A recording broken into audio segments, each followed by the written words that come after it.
whatever we do on Sikkim 365 Radio and also 365 Sports. And we've mentioned Army-Navy. We'll preview that with Clint Bruce, former Navy linebacker and also Navy SEAL. He'll join us in about 45 minutes. But Utah State, fresh off that Mountain West Championship win, beating ranked San Diego State handily, 46-13. And Blake Anderson joins us again. Had him on just a handful of weeks ago when they were getting hot. Joins us again on Sikkim 365 Radio. What was that like? How emphatic was that victory, and how was it like to end? I know you have a bowl game, but end the regular season that way, Coach. Well, anytime you lift the trophy, man, it's pretty fun. I've been fortunate to win a couple titles in the past as a coordinator and as a head coach, and that's about as good a day as you can have. Guys worked hard, kind of felt like going in, had a chip on our shoulder going into the game with all the buzz around the game that particular week. And, man, I just played their best ball when we had to have it most. Earned our way in. Wasn't pretty. Lost some games along the way, but got in the game and took the most of the opportunity and played lights out really in all three phases. Reminded me a lot of 2011 when I was the OC at Southern Miss going in to play a ranked, undefeated Houston team. All the buzz that week was about the opponent. And our guys, you really just strapped it up and went and played their best ball. And we won a title that year as well. And two of my most enjoyable coaching opportunities and days were those two championship games and lifting that trophy. Coach, this is a nice jump for you from year to year, growing this team. Did you see this potential in the offseason that you could make this kind of jump and win the conference? Yeah, I don't think I ever really let my mind go there because I didn't know the league. I haven't really played against Mountain West teams in a while. I was in the league, but it's been years ago and it's changed a lot.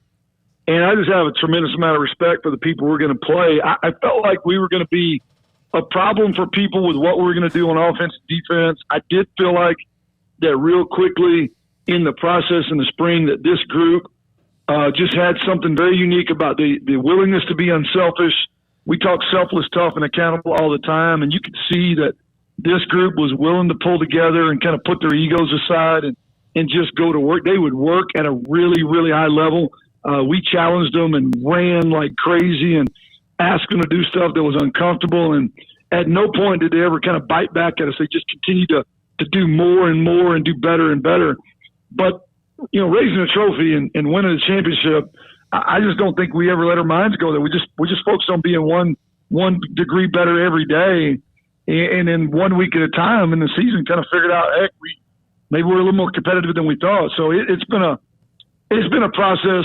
I think one opponent at a time for us. Coach, you had the 3-0 start, and then you had Boise State and BYU, obviously two very good programs, and you dropped those two games. And then you had you had the open week, and then you went on your run of 5 straight wins. Was there anything that occurred during that open week, kind of a resettling or anything like that, or did you even need to say anything to go on the run that you did afterwards? We just kind of looked at those two games that we had dropped and looked at areas where we could still improve, and honestly – really showed them, I think, where we were closer than we thought. That we had made a couple of silly mistakes that could have affected both games. I mean, BYU obviously went on to have a great year, and we're right there in the fourth quarter in a 7-point game. The scoreboard doesn't really indicate the game that we had against Boise. It was physically way closer than the scoreboard showed. But I don't think we were ready at that point to win those types of games. We just settled back down, got them fresh over the open week, and went back to work. And I think we were really honest with them, guys. If we'll just keep working and improve just a little in a few key areas, there's a lot ahead of us. And like I said, the guys they're willing to work, and they weren't afraid of it. And we got a little better each week, and we won some really close games and battled down the stretch and earned our way in. It is interesting that next week you're going to be preparing for a bowl game. And also it's National Signing Day week, the early signing day, which is being looked at as a possibility of changing down the road. Is that gonna be kind of tough to juggle? It's a little bit tough. We've got 25 kids and their families on campus this weekend. We, our guys are lifting and running. all weekend. We'll get back to bowl prep, honestly, on Sunday evening. It'll be the first opportunity to really get in front of our guys and start working on Oregon State. We've been on the road from the time basically the plane touched ground in Logan and after the game. We had guys already on the road. I got on the road the very next morning at 6 a.m., and we recruited all week. So it's a lot to juggle. But I will say I think we've done a phenomenal job. The staff has done a phenomenal job of building the class, and 99% of the guys that are on campus this weekend are already committed and expected to sign on Wednesday. Obviously, the championship did not hurt recruiting at all. The season that we've had hasn't hurt recruiting at all. So we're really just trying to close out a few dudes. We're down to just trying to get to Wednesday. That will be unique because we'll be in L.A. at the bowl site preparing for practice on Wednesday morning when the letters of intent start rolling in. Coach, we've had the opportunity to talk to various people around college football and coaches as well, and pick their brains on some of the bigger topics. I'm curious, where do you sit on the early national signing day? Do you like it, or would you like to see a change there? Well, I don't know that the timing of it really fits exactly what everybody's trying to get to do. I did believe all along that when you put it in place, it would effectively become the signing day. I mean, 95 to 98% of all the NLIs are signed early.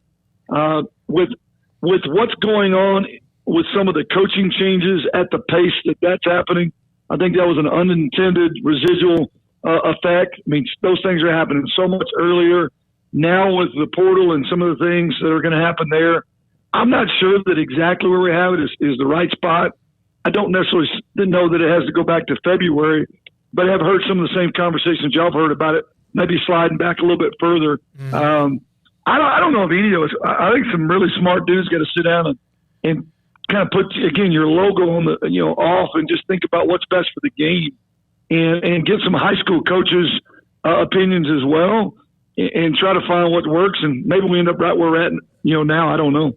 Blake, speaking of that, sometimes there's all this is going on at once, and of course, then you had the COVID year, which was, every 100 years. But you have all these things that are going on right now: NIL, the transfer portal. Then now National Signing Day comes up early, and that's been 2 or 3 years now. Do you feel like sometimes decisions are made without people thinking about the possible consequences? I have felt, and I was on the board of trustees with the AFCA there with Todd Berry. I mean, he's right there in Waco. I was on that board for 7 years. And I feel like, and we've always talked about, I feel like there's a rush at times to put things in place that there's no way to know what the unintended consequences are going to be. There's no way to know the problems that something's going to create. You try to fix one problem and you create 5 more.